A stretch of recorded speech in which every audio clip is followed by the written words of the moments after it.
Então tá. Bom dia a todos e a todas que estão aqui presentes. Harua, queria te agradecer por aceitar o convite.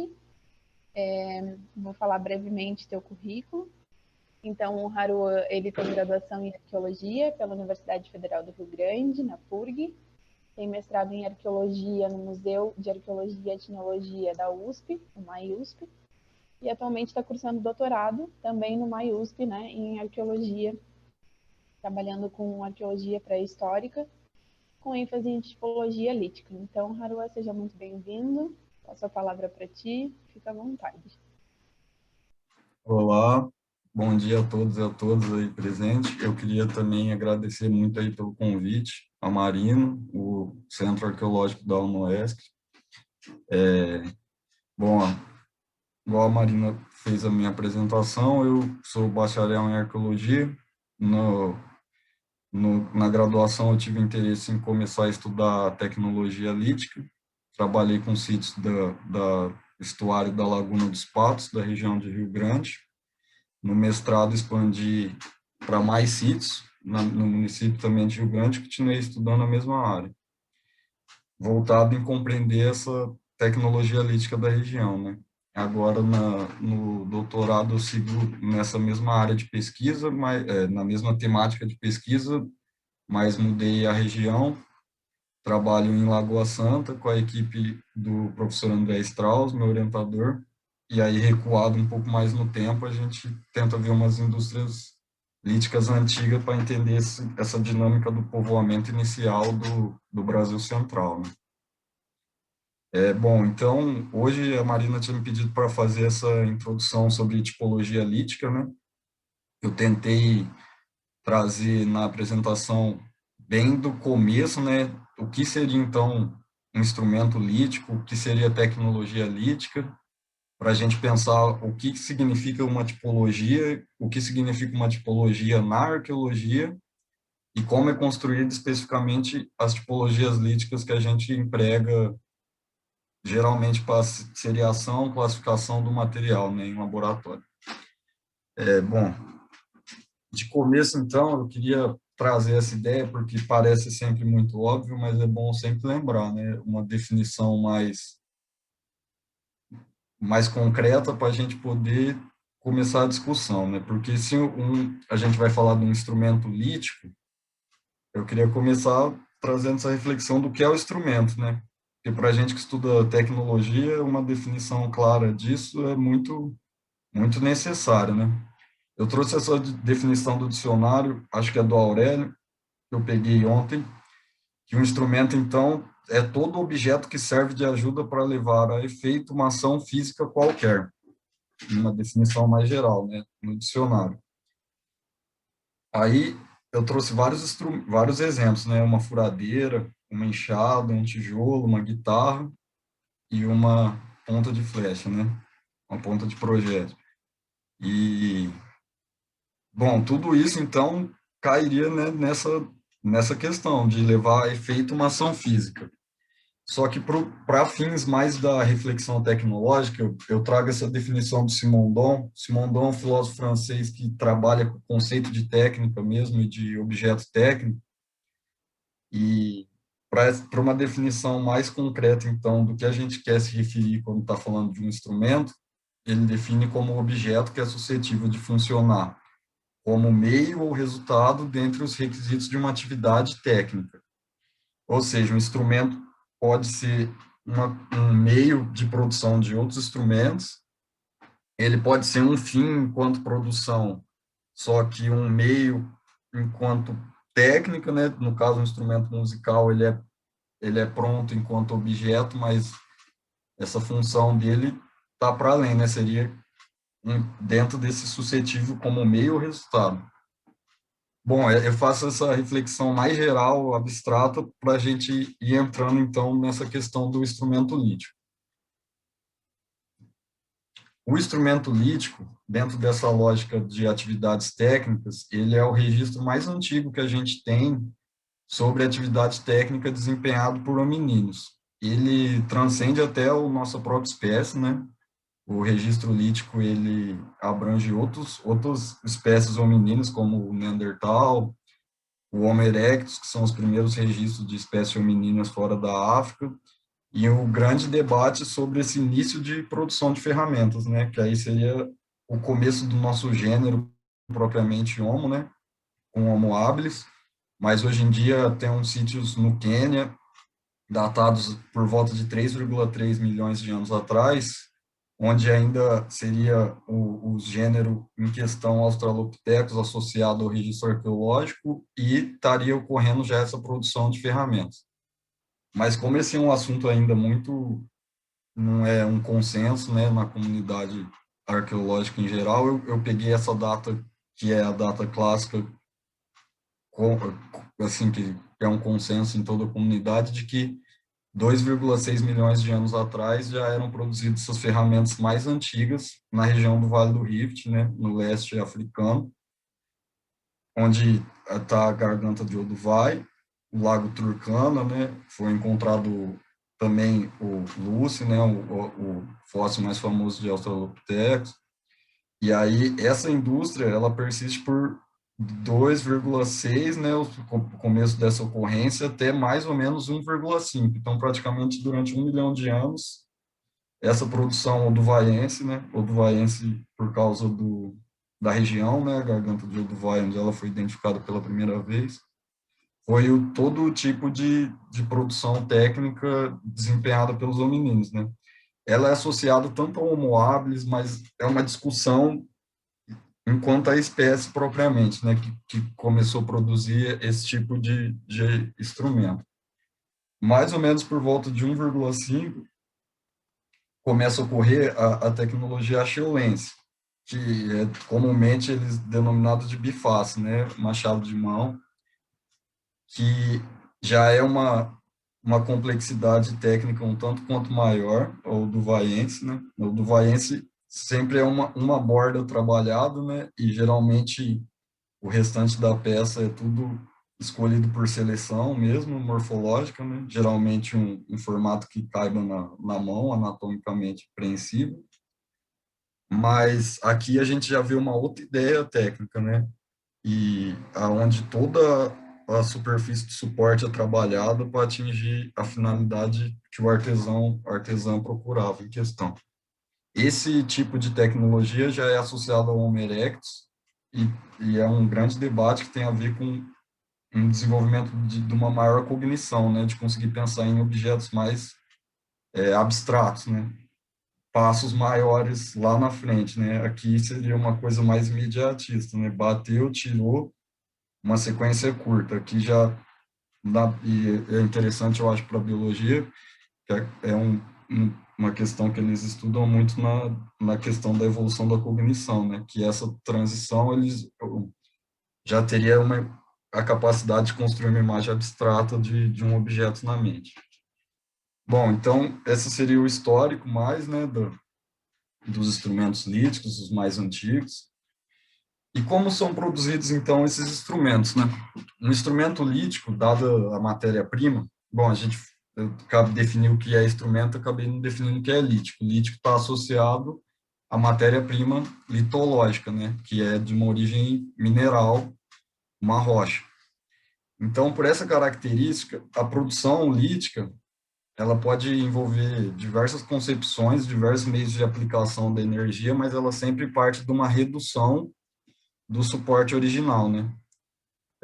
Para fazer uma comparação que eu quero dizer com isso, né? A cerâmica, vamos supor, é um modo de produção técnica que você pode adicionar coisas à matriz, né? No caso, você pode pôr mais argila, adicionar, e o objeto final, o volume pode ser maior, menor do que aquele volume inicial do começo do projeto, né? No caso, o instrumento lítico, ele é uma produção que sempre reduz a matriz original, independente do modo de redução dessa matriz, ele sempre parte de um suporte total, e total no sentido, o início é a maior volume disponível consequentemente, reduzindo para atingir o objetivo de produção. As matérias-primas de boa qualidade para produzir instrumentos líticos são aquelas que apresentam granulometria fina, mas geralmente, não apenas a granulometria fina. O basalto, que é uma rocha muito comum na região de vocês, a bacia do Paraná inteira, ela tem uma granulometria muito fina, só que ela é uma rocha muito dura. Ela não tem uma boa fratura conchoidal para o lascamento. Só que ela foi apropriada muito para instrumentos polidos, justamente por essa característica dela ser muito rígida, muito dura. Mas, geralmente, as matérias-primas procuradas pelos grupos que produzem instrumentos líticos são aquelas com granulometria fina e um alto grau de silicificação, ou seja, que tem uma quantidade de silício muito grande que permite essa fratura conchoidal, né, a fratura controlada da rocha matriz, ocorrer de maneira mais previsível, que é uma característica muito necessária para a produção de instrumento lítico, né? É a previsibilidade do que vai acontecer quando você aplicar a força durante a produção. E essa composição homogênea, então, da matriz também é sempre buscado, né? Uma rocha com muitas intrusões, a hora que você começar a trabalhar com ela, ela pode partir no meio e levando, então, todo o trabalho a perder o resultado, né? Então, eu digo isso porque no material arqueológico a gente vai perceber, e na identificação do que pode ser um possível material antrópico produzido pelo homem, né, no caso, essas características vão estar sempre buscadas, né? Quando uma rocha muito ruim no lascamento e você não está com uma dúvida de se aquilo é realmente um material arqueológico ou é um ecofato, né, uma rocha que quebrou por outros motivos que não seja ação humana, é bom atentar a essas características da boa qualidade da matéria-prima, né? Da composição e da granulometria, porque quem estava lascando isso estava procurando essas qualidades. Provavelmente uma rocha que não cumpre essas... Pode ter sido empregada da mesma maneira, também pode ser antrópico, por outras características se você diagnosticar, mas essa questão é sempre bom, para além das características técnicas, ver essas características da matriz para fazer essa avaliação de possível antropicidade, né, desse material em questão. Então, eu falei, né, que é sempre através da redução, aplicando força algum método de aplicação de força no suporte original. Essa redução, ela pode ser principalmente através de três mecanismos, né? Essa aplicação da força para reduzir o suporte original. Ela pode ser percussão. A percussão, ela é um impacto. Esse impacto, ele pode ser direto, quando você bate diretamente no suporte que você está reduzindo. Pode ser indireto, né? Como usar um bisel, no caso, a aplicação da força está sendo intermediada por outro instrumento, sem ser aquele que você está aplicando a força, né, o percutor. Esses métodos de percussão são os mais comuns para a produção de instrumentos líticos, né? Tanto que a gente fala instrumentos lascados, abrange quase toda a totalidade dos instrumentos líticos, ou seja, lascados, aqueles produzidos por percussão ou pressão, que é retirado uma quantidade da peça. E aí, se a força não for aplicada através de percussão, ela pode ser através de pressão. A pressão ela está associada mais a retoques, a retiradas mais precisas, assim, um trabalho mais fino.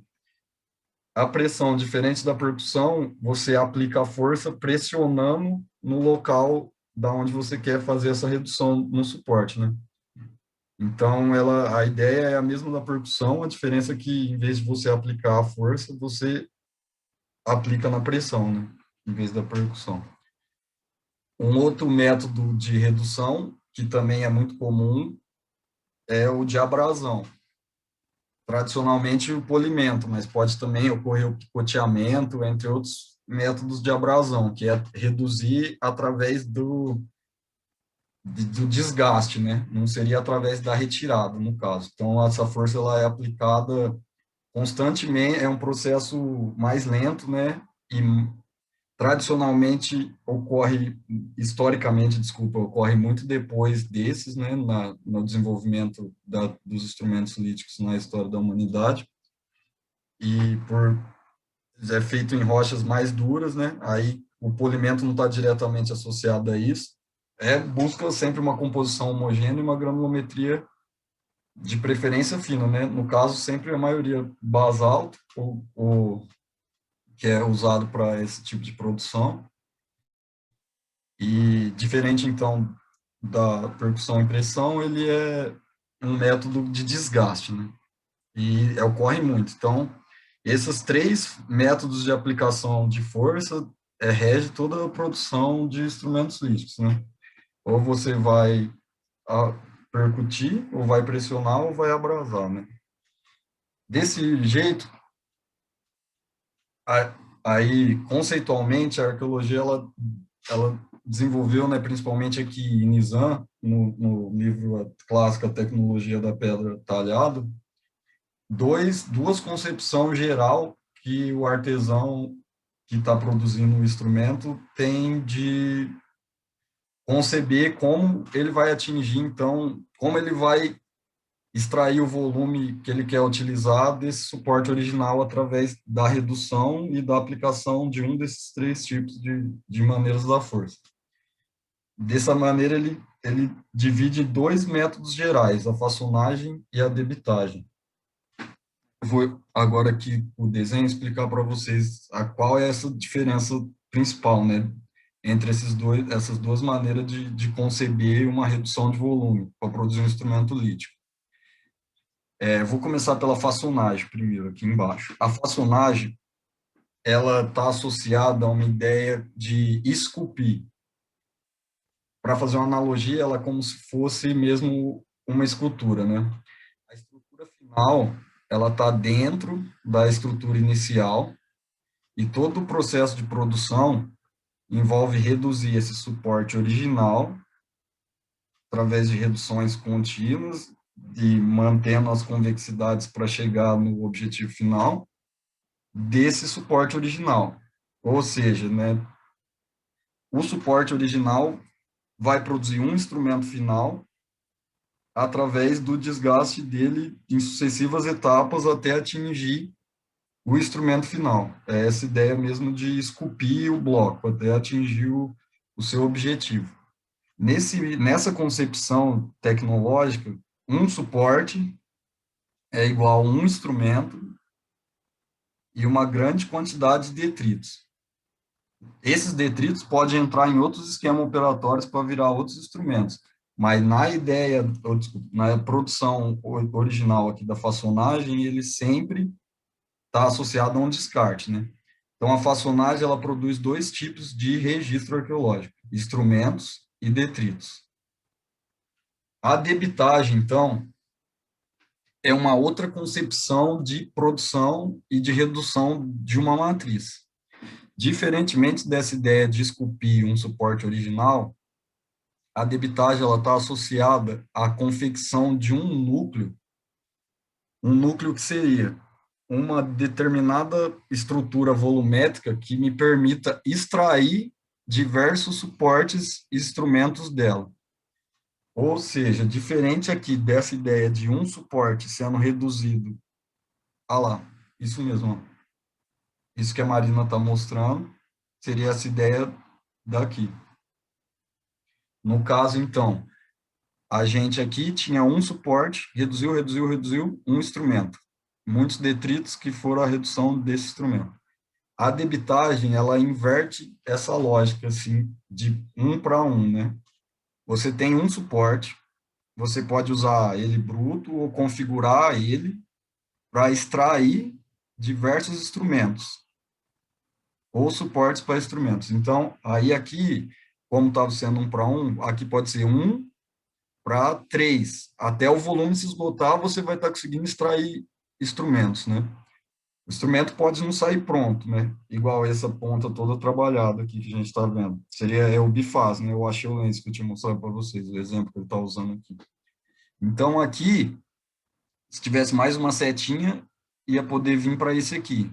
Outra setinha ia poder ter outro desse aqui. E aqui é o núcleo, o volume residual, que não tem mais como extrair nada.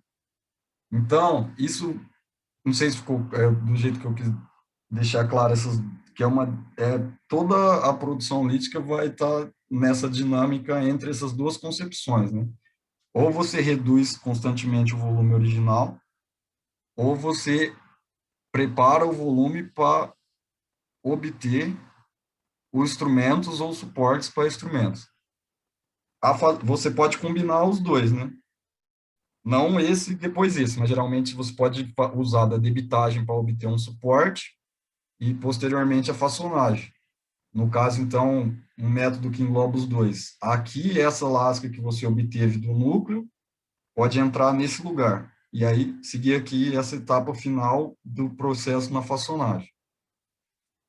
Então, a debitagem ela está associada a essa ideia, ela é uma otimização, né, se podemos dizer assim, do volume, porque você consegue extrair diversos instrumentos de um único volume. Portanto, ela tem outra produção característica de registro arqueológico, né? Além dos instrumentos que ela vai produzir detritos e núcleo. O núcleo ele pode ter sido abandonado ainda com um volume útil a ser explorado, mas na maioria dos casos, como esse método envolve matérias-primas de melhor qualidade, eles são explorados até a exaustão. Quando encontramos eles nos sítios arqueológicos, na maioria dos casos, eles estão já não tem mais como obter suportes a partir dele. Eu vou deixar melhor as perguntas depois, né, mano? Tu que sabe. Sei lá, Se alguém, quiser, pode se tiver alguém, ou vocês tiver alguma dúvida nessa parte. eu já tenho uma dúvida bem pontual, mas é bem de Quiser, pessoa leiga, né? Nem, não, pode nem parece perguntar. uma arqueóloga. A É. lasca em si, ela é considerada um instrumento ou não? Não, então, aí que tá. Diretamente não, Marina. Opa, desculpa. Ela aqui, nessa concepção, ela tá como um detrito. Um Só que detrito. ela continua sendo uma lasca, ela pode ser um instrumento. Aqui seria o caso do plano convexo, né, da lesma. A lesma ela é uma que vira um instrumento posteriormente, ela engloba os dois aqui no caso, né? Ela tem o suporte original dela, que foi tirado a grande suporte para a grande lasca, que vai ser o suporte da lesma, e aí ela entra ela então, ela em si é uma lasca. Só que aí, quando você começar a lascar ela unifacialmente para produzir de fato a lesma, essas lascas já são detrito. Então, ela é uma lasca que saiu da lasca.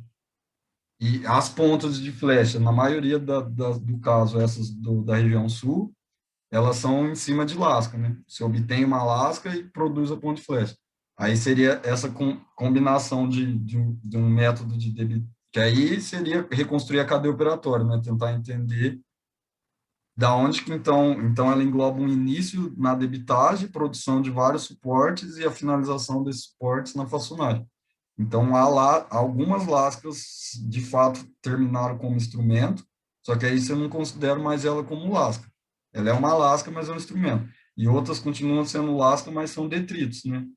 São, assim, não estão relacionados ao objetivo da produção, são resíduos mesmo.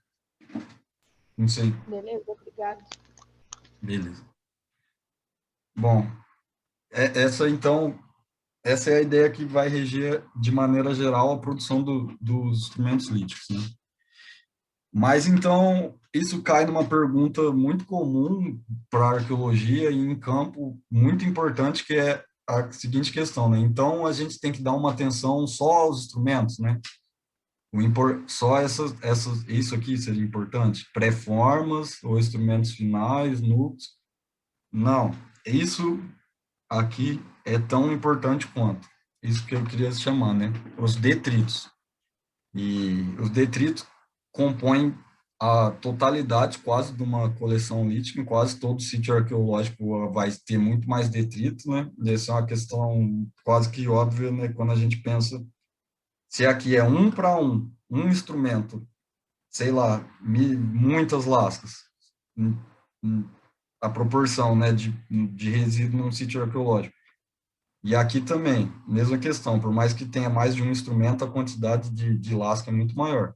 Então, os detritos, de fato, são quase que a totalidade do registro lítico num sítio arqueológico. E a coleta deles em campo e a análise deles em laboratório é imprescindível para a compreensão dos próprios instrumentos, porque aqui a gente vai entender, né? Só com o instrumento final eu consigo ver as últimas etapas da sua produção, mas todo o começo, com ele só, sem o resto das informações, eu não sei como foi essa etapa inicial de redução, porque foi tudo apagado pelas retiradas posteriores, né? Então, aqui, estudando os detritos, nos negativos dos detritos, a gente vai vendo as retiradas anteriores. Então, esse processo, a gente faz o que é denominado de análise diacrítica, ou seja, é perceber uma perspectiva diacrônica da onde que está vindo isso, como que isso foi produzido. E isso só com o instrumento não é possível, a gente precisa dos detritos. Os detritos são chave para a compreensão dos esquemas operatórios de produção lítica. E muitas vezes, né, por não chamar tanta atenção, você está pegando uma lasquinha, eles foram bastante ignorados por muito tempo, né, mais a arqueologia recente e contemporânea que voltou a dar atenção para os detritos, né, e ver a grande quantidade de informação que eles carregam. Aqui eu trouxe dois exemplos que eu trabalhei no meu mestrado, sítios de Rio Grande, que estão na reserva lá da Universidade Federal de Rio Grande, na FURG. Esses aqui são em calcedônio, ou ágata, né? A questão de definição também mineralógica é muito difícil. Os geólogos sempre empregam uma escala muito refinada que os arqueólogos não têm interesse, né? Então, o que a gente está procurando é essas características de homogeneidade e tal. Então, às vezes, vai ter uns conflitos entre a definição do que é essa matéria-prima para um geólogo e o que é para um arqueólogo, né? Isso é uma questão muito comum. O geólogo sempre vai numa escala de refinamento muito grande que o arqueólogo não está interessado. Ele para mais nessa, tipo, calcedônia, né? No caso, a gente, para esse tipo de rocha. Então, aqui, o microlasca, ela está muito associada a essa etapa final aqui de produção. Então, ela pode me dizer sobre o quê? Há um meio de aplicação da força. Uma retirada tão pequena e tão precisa, provavelmente ela não pode ter sido feita através de percussão. Ela provavelmente engloba pressão. O que eu estou querendo dizer com isso? Todas essas características a gente tem que levantar para o objetivo que é o objetivo do arqueólogo que está analisando material lítico, que é compreender os esquemas operatórios, como que estava sendo feita aquelas coisas, né? Então, num detrito, numa informação pequena dessa, a gente pode já ter essa informação de que o lascamento através de pressão estava sendo empregado nesse sítio. E aí, com o instrumento pronto em si, a gente vai tirar essa dúvida vendo o negativo, né? Que é o que ficou dessa lasca que saiu. Mas um complementa o outro, né? O próprio detrito carrega essa informação tão importante quanto o instrumento. Aqui são outros exemplos de lascas de detritos de produção, maioria em quartzo, também da região de Rio Grande. Então, a gente está querendo, né, compreender essa produção. E, com isso, a gente vai querer classificar esse material para poder ver uma unidade entre todo o registro e uma também divergência. E aí a gente cai nesse conceito da tipologia, né? A tipologia, assim, eu vou tentar fazer uma analogia, mas não muito correta, que seria uma espécie da biologia, mas não às vezes uma espécie, às vezes um gênero, né? Mas seria esse nível de categorizar coisas semelhantes, assim, sobre um mesmo rótulo, e que é o que a gente vai tentar fazer na arqueologia. A gente vai ver a recorrência de um tipo de esquema operatório num tempo e espaço, e então isso é uma coisa que está acontecendo em comum, né? Seria essa unidade. E é a maneira que a gente vai querer classificar para entender essa dinâmica. Um tipo, numa definição muito direta, né, seria então esse objeto ou coisa que serve para produzir outro igual ou semelhante, mas esse é mais uma definição como se fosse um molde. Para a gente, a definição 2 aqui que é o interessante, né? Que seria essa coisa, o indivíduo que possui caracteres distintivos de uma classe ou um grupo. Que é essa que é a aplicação da tipologia na arqueologia, né? Tentar distinguir uma classe, tentar ver o que é igual e o que é diferente. Então, ela é essa ciência que estuda essa diferença intuitiva e conceitual das coisas, né? Tentando fazer essa seriação, esse estudo sistemático, né? Essa seria como essa sistemática de padronização das informações, definir categorias. E aí, mas a gente desdobra numa questão muito problemática da arqueologia como ciência humana, né? Que o fundo que a gente está querendo ver são as pessoas atrás de tudo isso, né? Quem quem produziu de fato esses objetos. A gente vai usar essa categoria tipológica para tentar construir esse conceito de cultura arqueológica, né? Que é uma determinada materialidade, principalmente isso para a pré-história, né? E aqui eu abro um parênteses antropológico porque a gente não pode extrapolar aqui, né? Pois uma cultura arqueológica como uma cultura no sentido amplo do termo cultura, né? Uma cultura arqueológica pode não ter, ela não é sinônimo de uma etnia, né? De um povo, ou seja, né? Que nem a tradição Umbu ou a tradição Itaparica. Ela pode ser compartilhada por diversos povos que se intitulam diferente entre eles no sentido cultural mais amplo, né? Pode ter linguagens diferentes, valores diferentes, costumes diferentes. Então, a cultura arqueológica ela é um agrupamento de materialidade. Quanto mais próximo e quanto mais permite a informação etnográfica de associar com grupos étnicos, tanto contemporâneos nossos quanto grupos descritos historicamente, é necessário para a construção de uma história indígena de longa duração. Mas não essa associação direta, ela acaba obliterando, né, assim dizer, outras características da cultura, que é uma coisa muito mais ampla. A gente não pode reduzir ela a um conjunto de pedras, né, no caso de instrumento feito em pedra. Então, a tipologia ela não define uma cultura enquanto povo, ela vai querer definir essa questão da cultura arqueológica, de um conjunto de produção técnica compartilhado por diferentes populações ou não. Então, a gente, através da tipologia, o que a gente está querendo ver é entender essas diferentes categorias e como elas se distribuem num determinado tempo e espaço. Quais, então, são as maneiras, tradicionalmente, né, quais os parâmetros disponíveis para a gente elaborar uma tipologia? Através, então, dessa análise de uma coleção arqueológica de material lítico. Dois principais, né? A forma ou a técnica. A forma é aquele agrupamento que considera somente o instrumento final para a construção dos tipos, né? Ou seja, é, ponta de projétil, tradição umbu. Vou trazer esse exemplo depois, que é uma coisa muito comum aí no sul. Todo os demais vestígios e demais detritos e toda a questão que eu estava falando, ela é desconsiderada para a elaboração do tipo e em detrimento apenas da forma. Então, só tudo isso aqui seria ignorado, tudo, somente pegando isso aqui, a gente vai fazer elaborar a tipologia. Então, toda essa questão diacrônica de produção, ela é deixada de lado. E o que ela expressa, então? Os tipos baseados na forma. Ela expressa semelhanças e diferenças morfológicas entre determinadas categorias de instrumento. E aí, o outro parâmetro seria o parâmetro técnico, né? Que seria, então, em vez de abordar a forma final como única questão relevante para elaborar o tipo, eu levo em consideração todo o registro como um todo.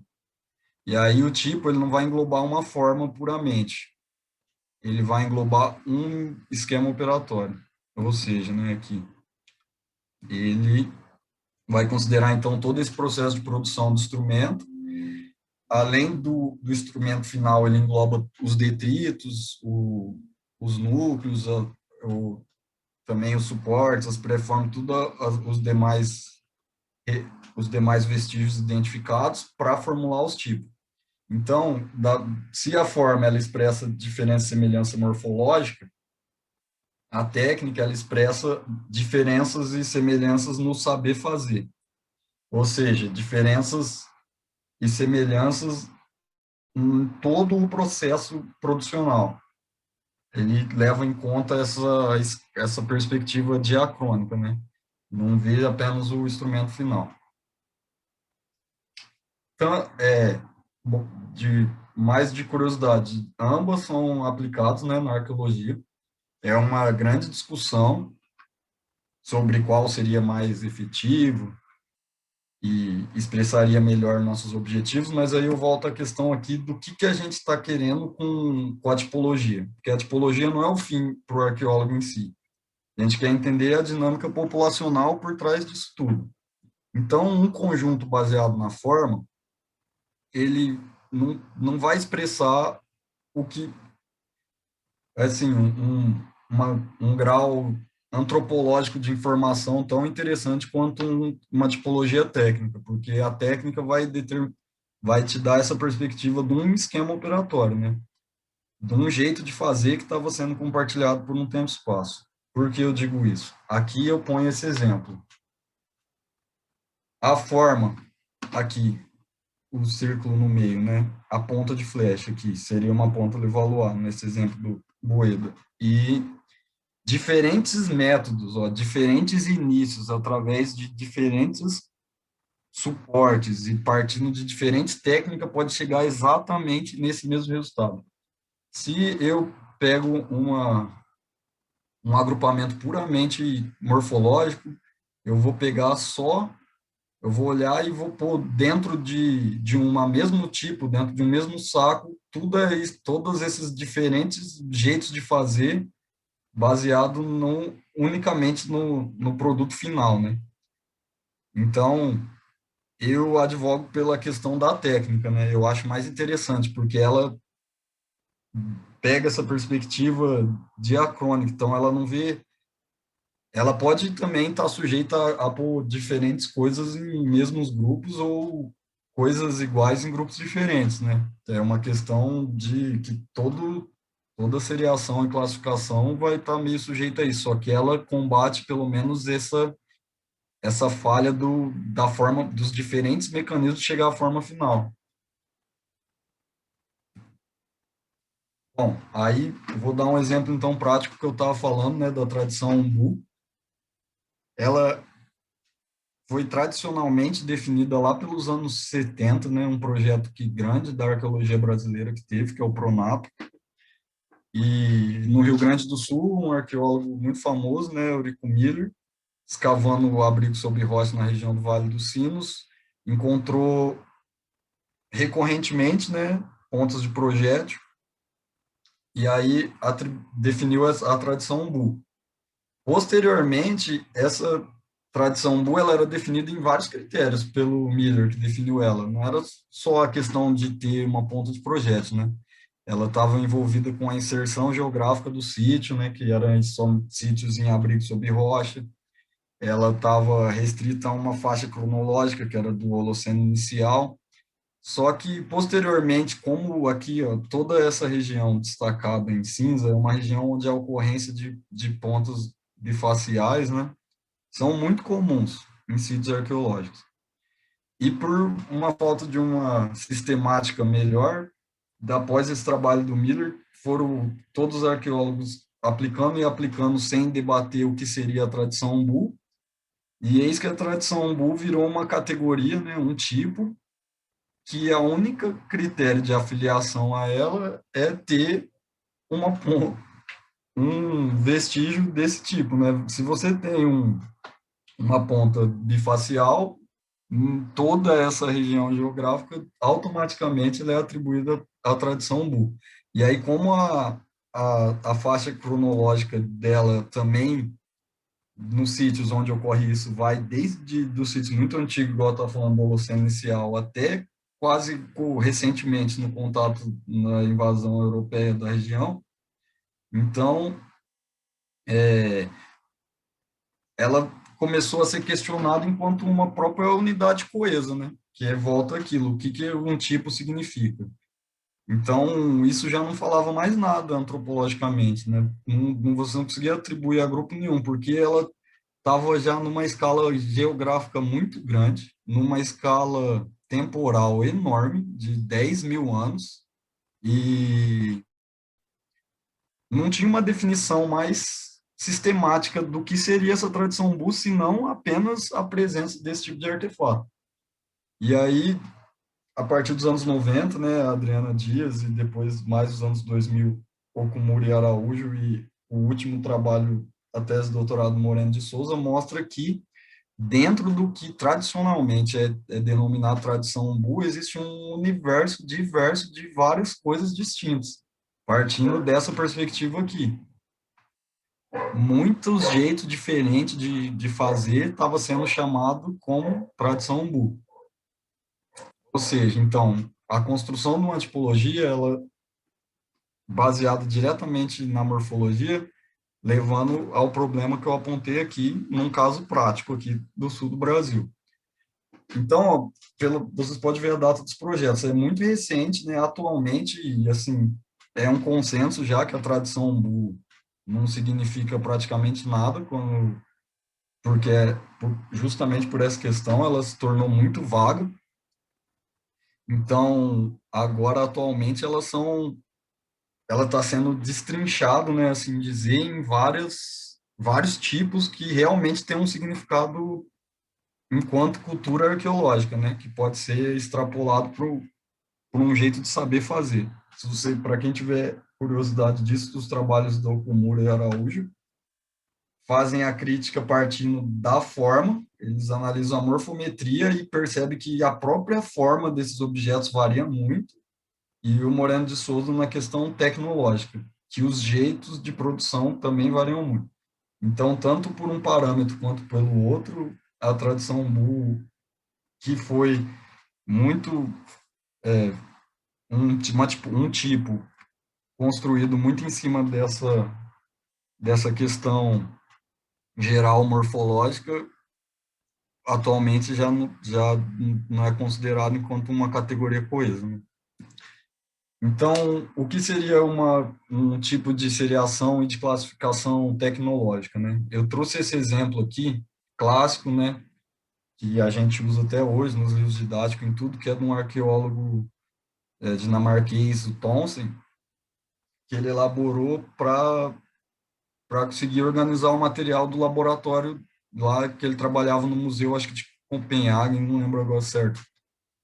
E ele propõe essa ideia tecnológica, então, de divisão histórica, né? Idade da Pedra, do Bronze, do Ferro, que depois vai ser extremamente utilizado pela história, né? E, bom, o que eu quero dizer com isso? É mais sobre a questão de parâmetro. Isso não leva em conta nada morfológico. Não está falando se a idade da ponta de três, ou a idade da espada, a idade do sabre, a idade da flecha. Ele está direto na questão tecnológica, né?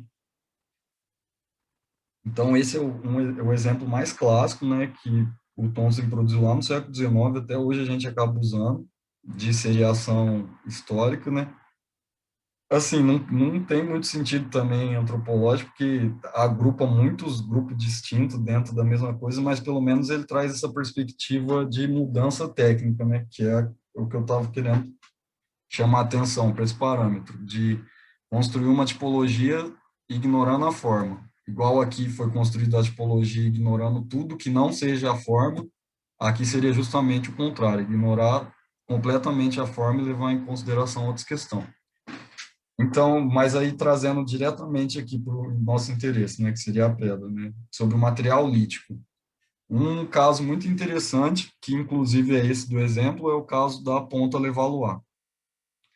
A tecnologia Levallois, ela é muito famosa, ela é do Paleolítico Médio, porque ela foi produzida pelo homem de Neandertal, né, pelo neandertalense. e ela, ela engloba um tipo de gerenciamento do núcleo, igual eu estava quando eu dei esse exemplo para vocês aqui, né, que é a ideia da debitagem, ela tenta otimizar a exploração da matéria-prima. O Levallois, ele leva isso ao limite, né, porque ele, ele estabelece um núcleo que, quando a partir da retirada, você de novo volta para o volume inicial, mas menor, você prepara de novo ele pelas bordas. Esse núcleo Levallois, ele é chamado de tartaruguinha, né? Ele parece um caso de tartaruga. Então, você tira um, ajeita de novo, tira outro, ajeita de novo, tira outro. Ele é quase que uma reserva, né, de produção. O que a gente entende atualmente é que os grupos de Neandertais levavam consigo esse núcleo como reserva mesmo, caso quebrasse a ferramenta original, já tinha outra, porque ele era feito tradicionalmente em sílex, que é uma matéria-prima de uma qualidade muito boa, e como o sílex não está disponível em todo lugar, essa ideia, então, de otimizar ao máximo aqui do Levallois para conseguir extrair a maior quantidade possível de instrumentos, né? Então, essa é uma tipologia puramente tecnológica, porque a ponta Levallois nem sempre vai ter essa morfologia, né? Essa é a primeira retirada. Conforme você vai manuseando o núcleo para manter essa retirada possível, ela pode sair com outro tipo de morfologia. Ó, igual aqui embaixo a gente vê. Não são exatamente iguais, só que todas fazem parte do mesmo mecanismo, né, de produção. Então, a forma em si aqui não está sendo parâmetro de construção do tipo, né? Está sendo o saber fazer. E aí, aqui no Brasil, um caso muito interessante é o caso do Tecnocomplexo Itaparica. O Tecnocomplexo Itaparica, tradicionalmente, ele foi definido do mesmo jeito que a tradição Umbu, porque também foi durante essa questão do Pronapa, né, nos anos 60 e 70, que se orientava por essa perspectiva teórica, né? Então, o que seria o instrumento diagnóstico dessa tradição itaparica? Seria a famosa lesma. Essa lesma, no nome mais técnico dela, artefato plano convexo, ela tem um formato, ó, aqui é a vista dela de perfil, né? Ela é uma grande lasca, suporte, obtida, e aí ela é finalizada através de retoque unifacial. E aí ela fica com essa aparência como se fosse uma lesma, por isso o nome tradicional dela. A face inferior não tem retoque, geralmente. Ela é sempre o retoque parte da superfície da lasca original. E ela é um instrumento muito comum, do mesmo jeito aqui no mapa que essa região da tradição Umbu, aqui seria o contrário, né? Seguindo o mapa do Brasil, pegando o centro, oeste e nordeste. Toda essa região seria a área de dispersão da tradição Itaparica. Ambas seriam as primeiras tradições, né, de tecnologia identificada no Brasil. Mas aí a Itaparica, o que aconteceu com ela? A mesma crítica que era feita sobre o Umbu começou a ser feita sobre Itaparica. Tipo, será que a gente não está chamando várias coisas diferentes da mesma coisa, só olhando para esse artefato final aqui, só olhando para a lesma, para o instrumento plano convexo? Então, tem um arqueólogo muito bom, francês, o Antônio Lordeau, trabalha aqui no Brasil. Ele trabalha em Santa Catarina também, não sei se vocês conhecem ele. Na região o primeiro esquema de lascamento laminar identificado no Brasil é na próxima aí da divisa com o Rio Grande do Sul, e é a equipe dele que estuda. Bom, aí então, voltando só, ele fez esse trabalho para falar, então, vamos ver como estão sendo feito isso aqui. Se tem um sentido a gente falar que tudo isso aqui é a mesma coisa. Se além da forma igual, eles também têm um saber fazer similar. E o que ele identificou é que sim, nos diversos sítios atribuídos à tradição itaparica, além de compartilhar essa questão da forma, eles também compartilham uma questão de produção, são feitos sobre o mesmo tipo, a dinâmica e o gerenciamento de a manutenção desse instrumento são similares em diversos sítios.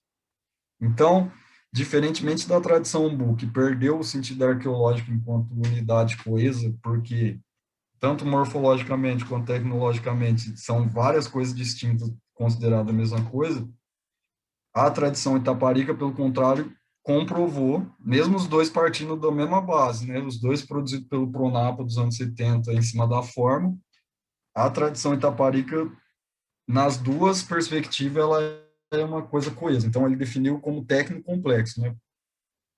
Esse tipo, então, ele é um tipo tanto que leva em conta a forma quanto a técnica. E, de fato, então, o técnico complexo Taparica, ele é uma cultura arqueológica relevante e coesa para a interpretação das pessoas que estavam produzindo essas coisas. Ou seja, de fato, o saber fazer Itaparica era uma coisa que circulava no centro-oeste e nordeste do Brasil durante o Holoceno inicial.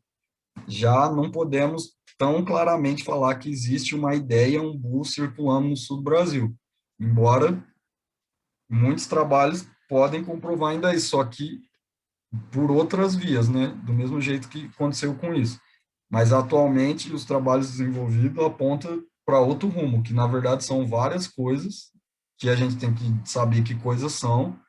O Moreno de Souza, ele estuda um sítio aqui em Garibaldi, né, o Garibaldino, mais ou menos aqui, né? E nesse único sítio ele identifica três diferentes indústrias líticas, né? Então, eu trabalhei aqui, né, em Rio Grande, e também dentro de uma amostra de um universo até pequeno de ponta, eu vi uma grande diversidade de coisas, né? Então, é uma questão a se estudar, a ser pesquisada, né? Aqui eu pus só para mostrar qual que seria, então, a reconstrução teórica de tentar entender como é um esquema operatório, né? Você começa com suporte, sofre um processo de eleição, né? Não é um suporte ao acaso que você pega, é aqueles que já responde a uma matéria-prima homogênea, a um volume ideal para o que você está querendo fazer. E aí o gesto A, né? Que seria, então, a intenção B, a segunda intenção, depois da eleição. E aí, com esse gesto, cumprir o que eu queria? Não. Dá para recuperar? Não. Então, descarta. Sim, consegui, mas ele não está pronto. Tem mais coisa a fazer? Tem. Então, outro gesto de modificação. Deu certo? Não. E assim, consequentemente, até a intenção N, igual a gente está vendo aqui. O Ramos e a professora Cibele desenvolve, e ele é bom para pensar a materialidade que a gente encontra num sítio arqueológico, né? Porque, igual eu falei, sendo sempre em cima da redução, a produção lítica, ela está sujeita a um erro irreversível no meio do processo. Então, é muito comum, às vezes, a gente que pratica arqueologia experimental, que é tentar replicar essas técnicas, acontece comum, ainda mais pela nossa falta de saber fazer, né? Enquanto pessoas modernas, assim, no caso, né? E até para as populações que utilizavam diariamente isso, a gente vê muito isso. Então, isso, de novo, chama a atenção que o instrumento em si ele é muito importante, só que ele não fala quase nada da totalidade tecnológica, né? Os detritos que vão me dar a resposta de muitas dessas intenções aqui na reconstrução técnica. Então, tipo, uma pergunta, né? Então, qual eu particularmente acredito que seja uma maneira eficaz de construção de tipo? Eu trabalho com um conceito desenvolvido pelo professor Henrique Boedo, que é a análise tecnofuncional. O que a análise tecnofuncional ela tenta fazer? Ela tenta ir nas duas frentes ao mesmo tempo. Ela tenta tentar entender quais instrumentos estavam sendo produzidos, e aqui o quais é através de uma perspectiva mais morfológica, você está tentando entender quais são essa organização, né, quais são esses instrumentos, e, ao mesmo tempo, como eles foram produzidos, né? Então, o tipo para a análise técnico-funcional é o tecnotipo. A análise técnico-funcional é o que foi aplicado aqui pelo Lordô para constituir esse conceito de técnico complexo Taparica. Então, né, ela é essa soma, né? Ela não é um tipo morfológico puramente e nem um tipo tecnológico puramente. Ela seria essa síntese das duas coisas, né? Tentar primeiro identificar o que é instrumento dentro de tudo isso, aí para tentar entender como esses instrumentos estavam sendo produzidos. E aí, com isso, formular os tecnotipos para construir uma unidade de comparação, né? De diferenças e de semelhanças. E ela é feita, então, né, através da leitura diacrítica das etapas de produção dos instrumentos. Ela identifica as recorrências, as variações nos esquemas de produção, assim como os critérios técnicos relacionados ao seu funcionamento. Essa identificação dos critérios técnicos é o que vai auxiliar aqui o quais, né? E por que o como, então, a gente vê, mas isso eu falei, mas só para reforçar, né, que a produção lítica, ela não é aleatória, você nem, não é um lascamento ao acaso esperando um resultado, né? Cada etapa, ela é resultado já de um saber transmitido e aprendido e constantemente renovado, e expressa essa concepção mental da cadeia do esquema operatório que na prática material vai ser a cadeia operatória, né, a sequência de retiradas. Então, quais são as tipologias líticas, então, tradicionalmente empregadas no Brasil, né?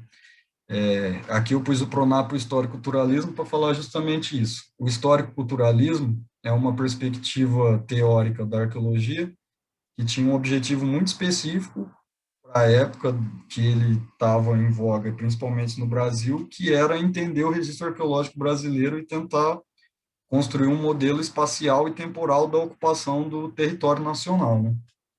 Então, ele, como esses trabalhos foram pioneiros na arqueologia profissional, por assim dizer, né? Até então, a arqueologia era muito amadora no Brasil, eles se apoiaram nesse conceito histórico-cultural para conseguir atingir esse objetivo deles, que era tentar entender, então, o que é o registro pré-histórico brasileiro, quais são as variações desse registro, como ele se varia no espaço, como ele varia no tempo.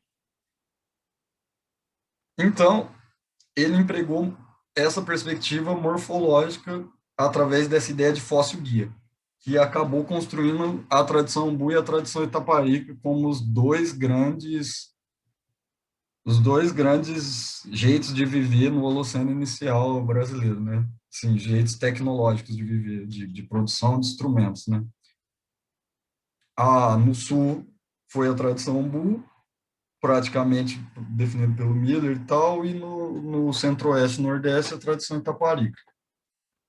Como eu dei o exemplo a vocês, o histórico-culturalismo ignorava completamente não que ele ignorava completamente, mas ele não utilizava como informação relevante para a construção dos tipos os detritos da produção, né?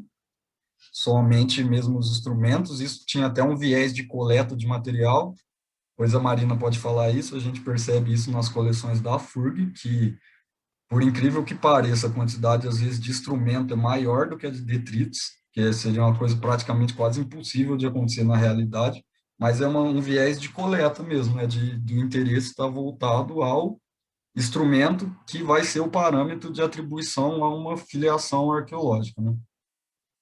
Então, as novas propostas que estão vindo, como eu mostrei para vocês, de tipologia lítica, a principal e para vocês mais interessante por estar relacionado aí à região sul é a crítica da tradição Umbu enquanto unidade arqueológica. Não tem ainda um substituto muito viável. Se vocês tiverem interesse, eu acho que é legal vocês lerem o trabalho do Moreno de Souza. Eu acho que é a tese, mas eu acho que ele já fez um artigo, né, assim, mais para ficar mais fácil a leitura e objetiva, né, não ficar lendo à toa a tese inteira.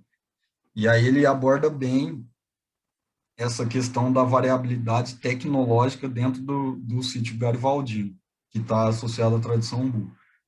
E a definição, então, do técnico complexo Taparica, que por sua vez, demonstrou que mesmo sendo feita sob o mesmo viés do PRONAF histórico-cultural, ela se aplica de fato como uma unidade mesmo classificatória, após os posteriores estudos, né, do professor Lordo, igual eu mostrei, demonstrar que além da forma similar, o jeito de fazer é igual. E aí, aqui eu não pus, mas entra uma outra questão, que é outras alternativas que não essa dualidade apenas, né, para esse período mais antigo do Holoceno inicial. Como eu falei para vocês, eu estou trabalhando agora na região de Lagoa Santa, e Lagoa Santa, ela, para esse período, ela é muito famosa, além da questão dos sepultamentos humanos, né, que as características tafonômicas da região ajudam a preservar. Então, da América do Sul inteira é um dos lugares que tem mais remanescentes humanos para esse período do Holoceno inicial, então já é uma coisa uma realidade muito distinta, né, dos demais sítios arqueológicos brasileiros da época. Só que a indústria lítica também é muito diversa, ela não está associada nem uma coisa a outra. E isso é o que eu estou querendo também agora trabalhar no meu doutorado, né? Entender se essa dinâmica itaparica, que está no território de Lagoa Santa, teve uma especificação muito forte lá, uma regionalização muito grande, que levou a um outro desenvolvimento tecnológico, que ficou à margem depois de toda a movimentação na volta ali, ou se de fato não tem mesmo nenhuma relação com Itaparica e é uma coisa à parte de toda a realidade arqueológica que a gente conhece, né? Espero concluir meu doutorado para trazer essas informações aí. Bom, esses são uns exemplos aí do material que a Marina trouxe para mim, umas fotos aí do acervo da UNOESC, do laboratório. E super interessantes, né? Aqui a gente já vê a diversidade de material que vocês têm aí. E, de fato, essa região de Santa Catarina, o Planalto, é uma área arqueológica muito rica mesmo, assim. Aqui a gente vê toda essa questão que poderia ser atribuída às pontas de projeto, né? A tradição umbu. Todas, ó, pode ver que a matéria-prima das pontas de flecha, quase que na totalidade, é essa calcedônia, né? Por quê? Pela homogeneidade estrutural dela, pela granulometria fina e por ser uma rocha extremamente silicificada. Então, ela é tipo uma manteiga dos lascadores, pode assim dizer. Por isso que ela permite esses trabalhos tão delicados, assim, tão finos, né?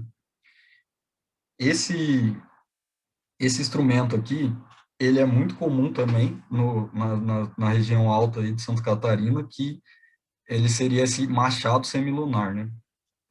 Aqui ele está com uma forma até um tanto quanto reta, a gente não consegue perceber bem. Parece até com aquela imagem ali, na mão da Marina. Perfeito. E esse tipo de produção é uma questão muito característica daí de Santa Catarina, né? Pega também a parte alta do Rio Grande do Sul, mas bem dessa região, muito particular, muito bonito mesmo. Pessoalmente, eu nunca vi. Espero poder ver isso aí depois, só vi por artigos, assim, muito legal mesmo. E aí aqui a gente vê, ó, que diferente, igual a Marina mostrou, uma lesma, né, aquilo que eu estava querendo falar do Taparica, ela não tem retoque aqui na face que está virada para baixo. Então, ó, morfologicamente, a gente poderia cair num falso cognato, se assim podemos dizer, que é chamar isso aqui de Taparica. Eu até estava conversando com a Marina, falando, isso aqui não é uma lesma? Tipo, morfologicamente ela parece com isso aqui, não parece? Você olhando. Só que, então, aí está a importância da produção na hora de classificar. Que você puder mostrar aí, Marina, os dois lados assim, aí, ó, ela está lascada, ó, de um lado vem os negativos, é assim, e do outro também, ó, tá vendo? Ela não engloba, ela não está associada, ó, a isso, ó, isso mesmo. Essa peça é um exemplo muito claro da importância de dar atenção a, senão, morfologicamente, falar, tradição Itaparica, visto no Rio Grande do Sul, Itaparica já, tipo, parte para uma atribuição, né? Então, muito legal mesmo essa peça e demonstra a questão da morfologia técnica. Aqui é a questão das técnicas de abrasão, né? A gente pode ver como é diferente, né? Seria a característica do instrumento, né? Ao lado também com a marina. É em basalto, né? Eu acho, Marina, isso aí. Granito ou basalto? É, depois você fala. Mas, então, muito legal. Aqui a gente tem esse que seria. E também olha como a questão temporal não está associada. Vocês viram que eu falei que esse tipo de produção aqui, ele está associado ao Homo habilis, a ferramenta mais antiga produzida pelo nosso gênero, né? E olha aqui, ela sendo feita talvez há tipo, um tempo praticamente ontem. A mesma ideia. Então, também não é com desenvolvimentos nesse sentido de cognição, né, que às vezes, ainda mais uma perspectiva biológica, parece que sempre vai para frente e nunca faz o que você já fez, que é ultrapassado, né? Tipo, como que eu vou fazer isso aqui que o Homo habilis fazia? Agora eu sou Homo sapiens, quero fazer isso aqui, tipo a ponta de flecha, né? Mas não, tudo vai continuar sendo produzido. E é interessante isso aqui porque às vezes a pessoa vai falar, não, isso aqui não é antrópico, velho. Isso aqui foi a natureza que quebrou. Só que não, a gente pode ver, ó, a recorrência da produção desse gume aqui. Muito legal essa peça. Eu achei, por isso pus de exemplo. Bom, de maneira geral, não sei se eu estiquei muito, eu queria agradecer mesmo todo mundo aí que ouviu. Sempre bom poder fazer uma divulgação da tecnologia lítica. Espero que vocês sintam interesse de continuar. Queria agradecer ao Noesc mesmo pelo convite, a Marina. Muito obrigado por ter me convidado para falar sobre um assunto que eu gosto tanto. Meu e-mail, se alguém quiser alguma dúvida, alguma referência bibliográfica que eu falei, posso passar também depois. E é isso aí. Não sei se vocês agora vão perguntar.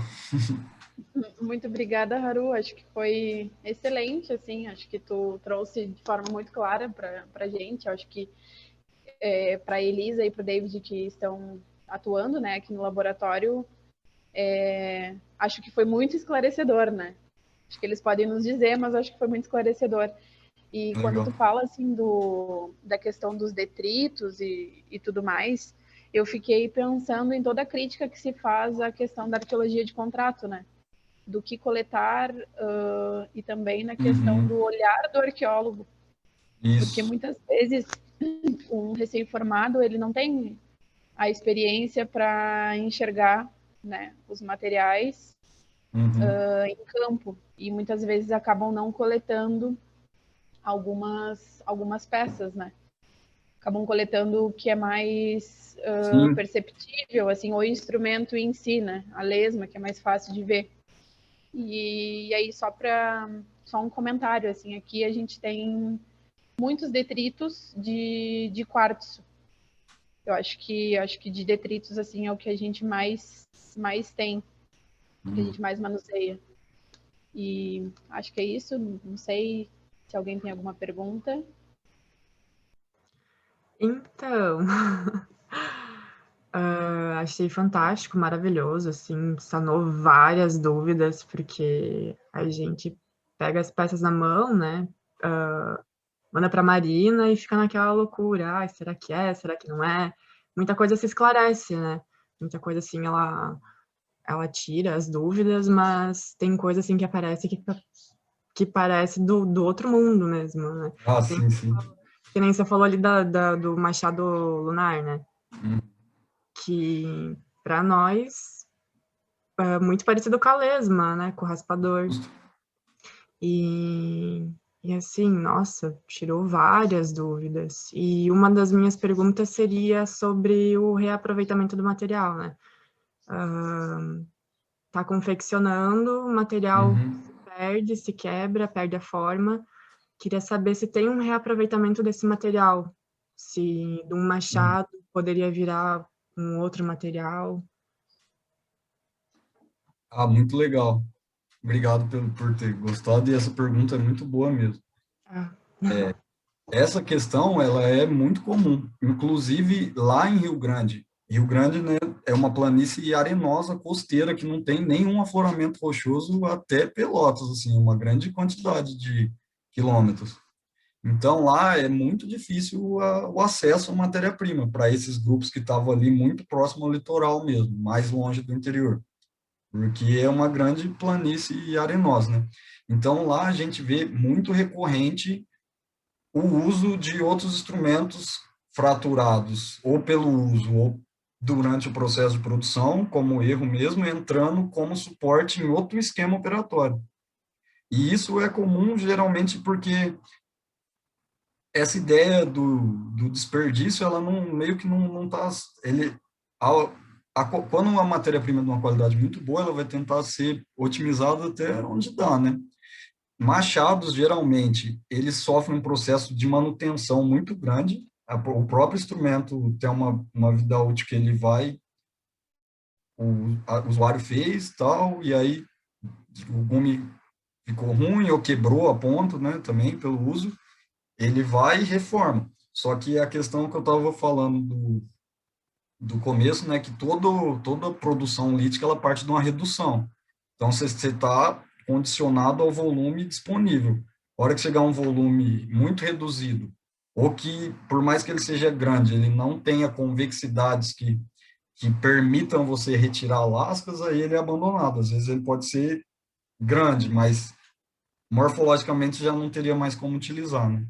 Porque o lascamento, isso pode ser uma outra temática outro dia, de produção mesmo, de experimentação, ele gerencia a convexidade. Se você não buscar o gerenciamento da convexidade, você não vai conseguir tirar uma lasca, né? Pode bater, chegar a um ponto de você bater tão forte que esfarela a pedra, mas não vai sair essa lasca, e a lasca ela está associada.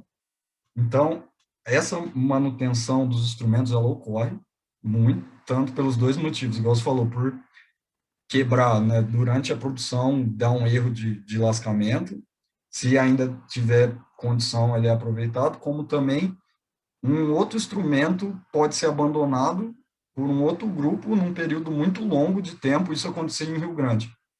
E o grupo posterior, isso tem uma coisa, uma questão, acho que não sei se a Marina falou para vocês, que chama pátina. A pátina, ela é um neocórtex que se cria em cima da peça, da pedra.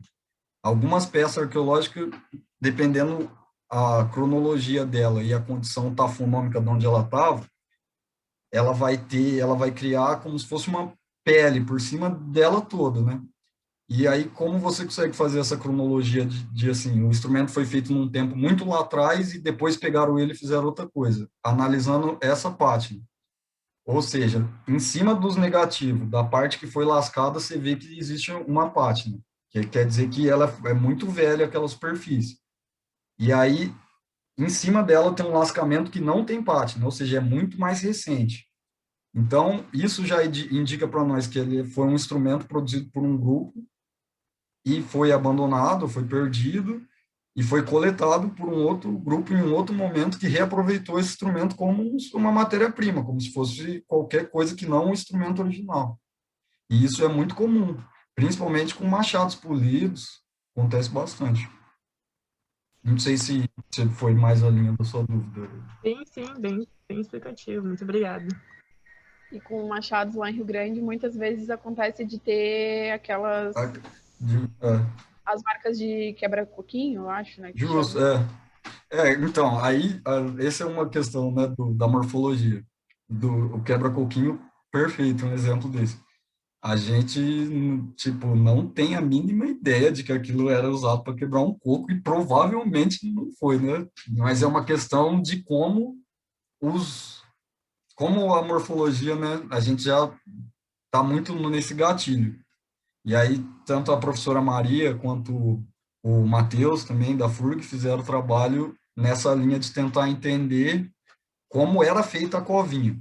E se a covinha é resultado do uso ou se ela era intencionalmente produzida, que seria na linha do quebra-coquinho. Você fazia de propósito para depois usar. E aí uma outra linha que eles estão vendo é que não, ela é resultado do uso, né, no caso. Ela vai afundando conforme você vai usando para outra coisa que ainda não tá, mas é uma proposta que eles levantou. Vou fazer um comentário aqui da Isabela no Beleza. bate-papo. É muito bacana o teu trabalho, Varua. Não cheguei a conhecer seu trabalho no mestrado, pois eu estava saindo e você estava desenvolvendo. É muito bom conhecer um pouco mais. Foi bastante esclarecedor. A crítica aos detritos é bastante importante. Só para avisar rapidamente, né? Às 10h30, provavelmente o Zoom ele vai fechar, porque ele é automático. Mas, então, qualquer coisa, eu já queria, caso a gente não siga falando, já queria agradecer de antemão, né, por tu ter te disponibilizado a participar. E agora eu passo a palavra para o David, que vai te fazer uma pergunta. Só assim, 10h45 eu vi agora. Temos mais tempo. Então tá. Então não vai fechar. Beleza. Valeu, Isa, pelo comentário. Eu também lembro, né, foi bem quando eu entrei no MAI, lembro da primeira reunião com a Ximena e tal, que eu consegui acompanhar o seu trabalho aí.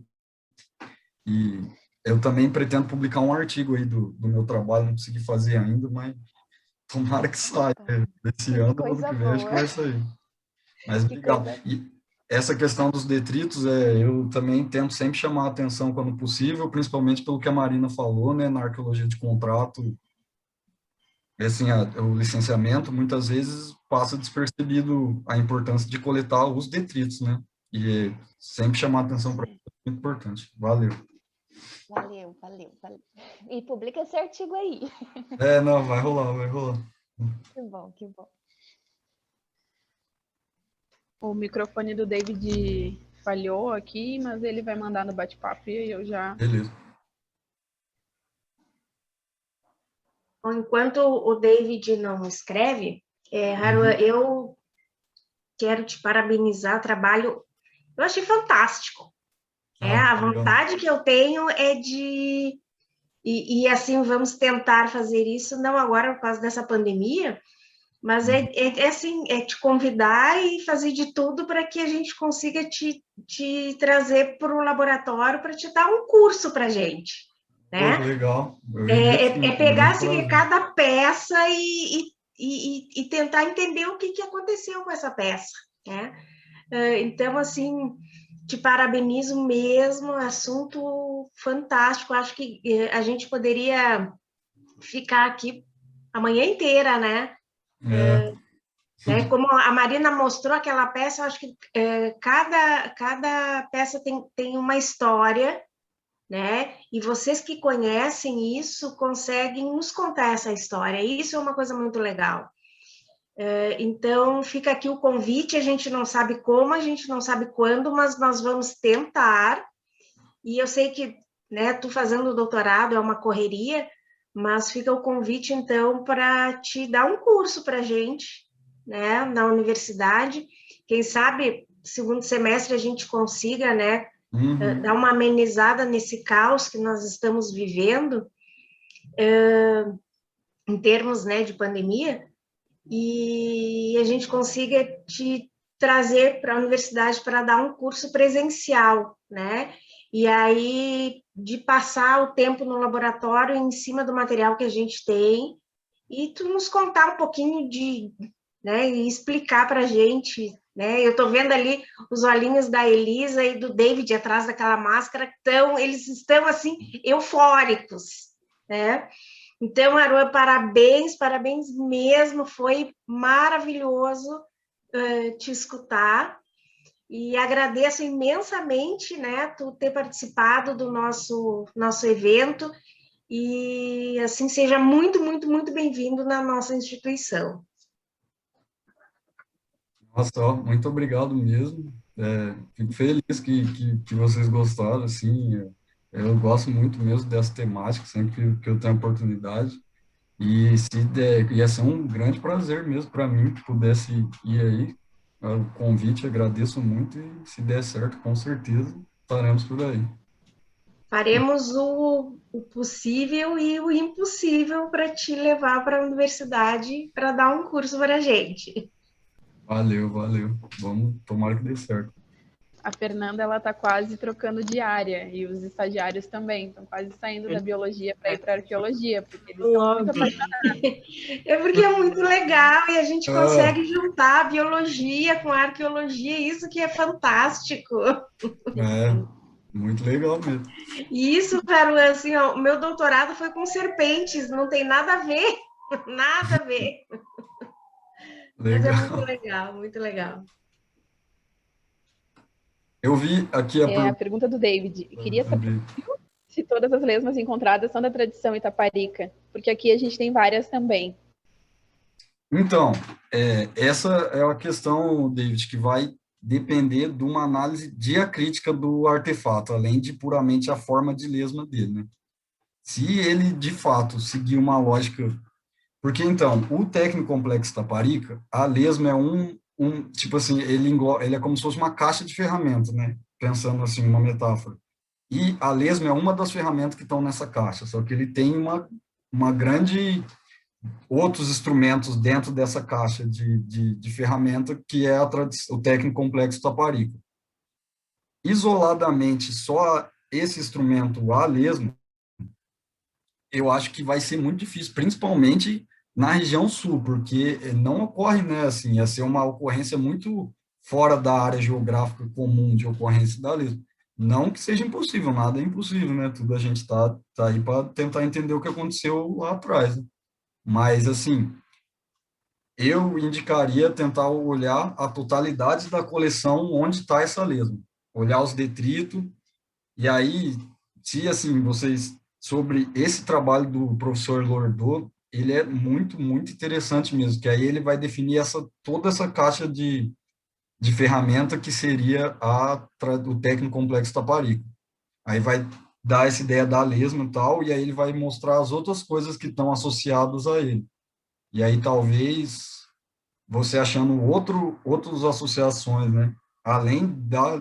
Porque também, igual eu quis dizer, as populações antigas coletavam material arqueológico, né? Nada impede de um grupo ter coletado uma lesma enquanto um artefato simbólico por algum motivo e carregado ela por quilômetros até chegar nesse local. Por isso a importância de a gente ver a totalidade, porque se for só uma lesma, sem nenhum detrito associado à própria produção da lesma, sem matérias-primas similares ocorrendo também. Às vezes ela indica até essa dinâmica de movimentação de um artefato por motivos outros que não técnicos, sabe? Não por usar o instrumento em si, mas por fetiche do objeto, né? Falar, nossa, que coisa diferente. Tipo, com as pontas acontece muito isso. As pontas, diversos grupos coletavam, mas não produziam, e utilizavam como motivos outros que não técnicos. Não sei se foi mais na linha. Eu acho que é isso, tipo, só olhar uma lesma e falar a tradição itaparica, a gente está caindo lá naquela coisa da morfologia, que é a crítica que eu estou fazendo. Sim, tem que observar todo o conjunto, né? Isso. Outra questão também que me surgiu agora, no começo da tua apresentação, tu falou sobre artesãos e artesãs, né? E a gente sabe que existe uma divisão de tarefas, né, nas tradições, e no museu a gente está para contar uma narrativa. Então, queria saber se, nesse caso, existem os líticos manuseados pelas mulheres Sim. também. Eu falei porque eu gosto de tentar não cair nesse de só o homem fazia, mas também não tem a informação concreta de que as mulheres faziam, mas para mim é óbvio que todo mundo fazia, né? Só que a questão é o machismo estrutural mesmo, aí é mais a questão terminológica. Eu acho interessante, às vezes, né, quando eu tenho oportunidade que eu vejo que eu caio e falo, o artesão, aí eu tento falar artesão também, porque não tem pesquisas que conseguem associar isso por outros motivos, mas é muito difícil de chegar ao gênero da pessoa através do objeto, né? E aí cai muito nisso que você falou, da divisão talvez de tarefa, mas a antropologia, hoje em dia, ela critica isso, mas tradicionalmente punha como essa atividade mais braçal, produção masculina, né? Então, essa é uma coisa construída em cima de um preconceito lá da antropologia, né? Então, acho que a gente não pode também falar que, e pelo menos se não tiver uma informação clara, que foi uma mulher ou foi um homem que fez, mas a gente não pode atribuir justamente, eu acho, a gênero nenhum, né? Só se tiver alguma informação que dá acesso. Aí, mais no jeito de expressar a informação, acho importante sempre falar da artesã, do artesão, porque No fundo, a gente não sabe quem era que estava fazendo. Sim, perfeito. Se não tiver um acesso melhor, né, nessa informação.